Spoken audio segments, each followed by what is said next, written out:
Hello മെഡ് centre. ഇത് ദൂരദർശനിന്നാ. ആ weather report ഇതുവരെ കിട്ടിയിട്ടില്ലല്ലോ. ഇതുവരെ കിട്ടിയില്ലേ? ഇല്ലെന്നേ.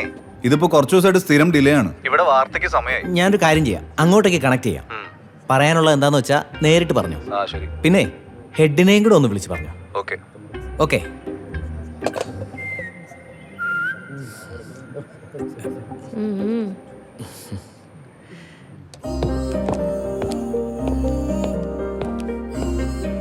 സാർ. രവി, റിപ്പോർട്ട് റെഡി ആയില്ലേ? ദൂരദർശനിൽ ഇപ്പോൾ വിളിച്ചതേ ഉള്ളൂ. സാർ, ക്യുമുലസ് ക്ലൗഡിൻ്റെ റൈറ്റ് എഡ്ജിലുള്ള ആ ബ്ലാക്ക് സ്പോട്ട്, അപ്പോൾ അതിപ്പോൾ എന്തിലേക്കാണ് ലീഡ് ചെയ്യുന്നത് നമ്മൾ മനസ്സിലാക്കാതെ, ഒരു ക്ലാരിറ്റി വരുത്താതെ. എൻ്റെ പൊന്ന് രവി, ആ ബ്ലാക്ക് സ്പോട്ടിന് അതിൻ്റെ വഴിക്ക് വിട്. നമ്മൾ വിചാരിക്കുന്ന പോലെ ബ്ലാക്ക് സ്പോട്ട് വരണമെന്നൊന്നുമില്ലല്ലോ. വരണമെന്നില്ല സാർ, പക്ഷെ വരാമല്ലോ. എന്ന് വരാൻ? അല്ല, അങ്ങനെയല്ല, നമ്മൾ ആ കാര്യത്തിൽ നമുക്ക് നമ്മളെ തന്നെ ബോധ്യപ്പെടുത്തേണ്ട ഒരു ആവശ്യം ഉണ്ടല്ലോ. സാർ, പിന്നെ നമ്മുടെ കാലാവസ്ഥാ നിരീക്ഷണത്തെക്കുറിച്ച് വളരെ സസൂക്ഷ്മമായി സമഗ്രമായി പഠിക്കാൻ കുറച്ച് സ്കൂൾ വിദ്യാർത്ഥികൾ വരുന്നുണ്ട്. അവർക്ക് എൻട്രി അനുവദിക്കാമോ? അനുവദിച്ചോളൂ. പക്ഷെ രവി, പഠിപ്പിച്ച് അവരെ വെറുപ്പിക്കരുത് കേട്ടോ. പാവം ചെറിയ കുട്ടികളല്ലേ. കളക്ടറെ വിളിക്കുന്നു. അയ്യോ, ഒന്ന് ഞാൻ അവിടെ ഇരിക്കേ, രവിയും കൂടെ കേൾക്കേണ്ടതാ. ഇത് കേട്ടിട്ട് പോ. Hello sir. ഇന്നലെ നിങ്ങൾ പറഞ്ഞനുസരിച്ച് നോക്കുകയാണെങ്കിൽ മഴ മിനിഞ്ഞാന്നേ കഴിഞ്ഞിരിക്കുകയാണല്ലോ. ഇന്നലെ ക്ലിയർ സ്കൈ അല്ലേ? എന്താ അങ്ങനെയല്ലേ? മാറ്റമൊന്നുമില്ലല്ലോ. നിങ്ങളുടെ റിപ്പോർട്ട് വിശ്വസിച്ച് ജില്ലയിലെ സ്കൂളുകൾക്ക് ഞാൻ അവധി കൊടുത്തില്ല. എന്നിട്ടോ ഇതുപോലൊരു മഴ ഇതുവരെ ഉണ്ടായിട്ടില്ല സാർ. ഈ അടുത്ത കാലത്ത് ഇങ്ങനെ ഒരു മഴ ഉണ്ടായിട്ടില്ല. എടോ, എന്റെ FB പേജ് ഹാങ് ആയിരിക്കുക.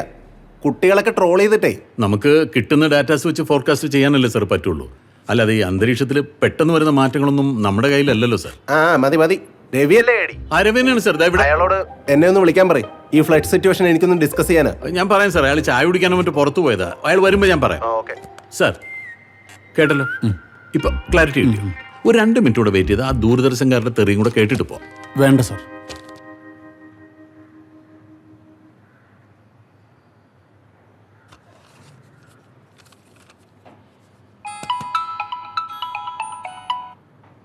ഹലോ.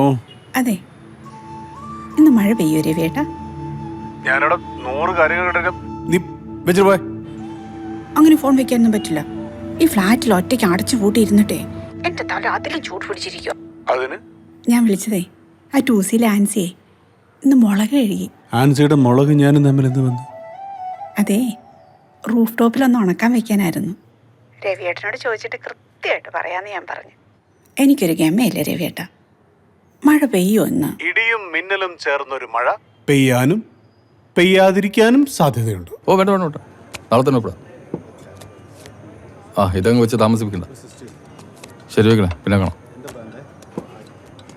ഏതിൻ്റെ ഇടേ? ഡിവോഴ്സിന്റെ പേപ്പർ ഒപ്പിട. നീ അത് ഉറപ്പിച്ച? എന്നാലും ഒന്ന് അഡ്ജസ്റ്റ് ചെയ്യാൻ നോക്കിയിട്ട്. അവള് വേറൊരുത്തനായിട്ട് അഡ്ജസ്റ്റ് ചെയ്തിട്ട് ഇനി ഞാൻ അവളെ അഡ്ജസ്റ്റ് ചെയ്യാനാ? എന്നാലും ഒരു ബന്ധം മുറിച്ചു മാറ്റാന്ന് വെച്ചാ അളിയാ, മുറിക്കേണ്ടത് മുറിക്കുക തന്നെ വേണം. അതെ, അത് കറക്റ്റാണ്. ശാസ്ത്രം പുരോഗമിച്ച് അങ്ങ് ചൊവ്വയിലെ വെള്ളം വരെ കണ്ടുപിടിച്ചു. പക്ഷെ പെണ്ണിന്റെ മനസ്സ് കറക്റ്റാണ് സാർ. എടാ, നമ്മൾ ആണുങ്ങളെ മനസ്സ് തീരത്തെ കടൽ പോലെയാണ്. കുറെ ഒച്ചപ്പാടും പതയും തിരമാലകളെല്ലാം ഉണ്ടാകും. പക്ഷെ പെണ്ണുങ്ങളെ മനസ്സ് അങ്ങനെയല്ല. ഉൾക്കടലാണ്, ഉൾക്കടൽ. പുറമേ നോക്കുമ്പോൾ ശാന്തം, സുന്ദരം. പക്ഷെ അകത്തെന്തൊക്കെയാണെന്ന് ദൈവമേ. എന്നാലും അളിയാ, കുറച്ചുകൂടി ഒരു ക്ലാരിറ്റി വരുത്തിയിട്ട്. ഞാൻ ക്ലിയർ ആണ്. ഓക്കെ, എനിക്കിപ്പോ എന്ത് ചീട്ടിറക്കും. 2 സെക്കൻഡ്, ഞാൻ താഴെ എത്തി.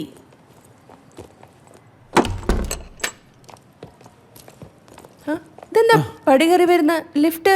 ലിഫ്റ്റ് ഇല്ല, മെയിൻ്റനൻസ് വർക്ക്. 2 ലിഫ്റ്റും വർക്ക് ചെയ്യുന്നില്ല. നടക്ക്.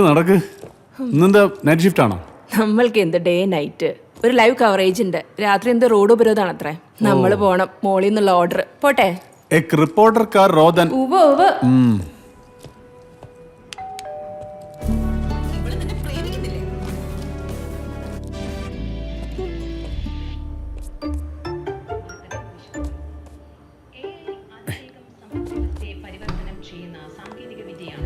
എടോ, നമ്മുടെ ഈ ചുവരിലാരോ കുത്തി വരച്ചിട്ടുണ്ട് കേട്ടോ. എന്തായാലും ഞാനല്ല. ആ ഉത്തരവാദിത്വം തീർന്നല്ലോ. പച്ചക്കറിക്കൊക്കെ ഇപ്പൊ എന്താ വെയിറ്റ്? വിലയും. ആ കോളിംഗ് ബെല്ല് കേട്ടപ്പോ ബുക്ക് തുറന്നു വെച്ചതല്ലല്ലോ. No comments. ഇനി ടി വി കണ്ടോണ്ടിരുന്ന നീ കോളിംഗ് ബെല്ല് കേട്ടപ്പോൾ പെട്ടെന്ന് പോയി ബുക്ക് തുറന്നതാണെങ്കിൽ ആ എഫർട്ടിന് താങ്ക്സ് അച്ഛാ. ഈ ചോക്ലേറ്റ് കിട്ടാൻ മാത്രം ഇങ്ങനെ ചിരിച്ചാൽ മതി കേട്ടോ. അതുപോരെ? മതി, അത് മതി. മിസസ് ബിന്ദു രവീന്ദ്രൻ, സാധനങ്ങളെല്ലാം ഓക്കെ അല്ലേ? ഓക്കെ അല്ലാതിരിക്കോ? ആരാ വാങ്ങിയേ? അയ്യടാ, ബിന്ദുവിൽ നിന്നും ബിന്ദുവിലേക്കൊരു പെൻഡുലമാടുന്നു. അതെ, ഇന്ന് അമ്മ വിളിച്ചിരുന്നു, ഒന്ന് കാണണമെന്ന്. അച്ഛന് സുഖമില്ലാതിരിക്കുമല്ലേ? കണ്ടോളൂ. അങ്ങനെ പറഞ്ഞ എങ്ങനെയാ? അങ്ങനെ പറഞ്ഞാൽ അങ്ങനാ.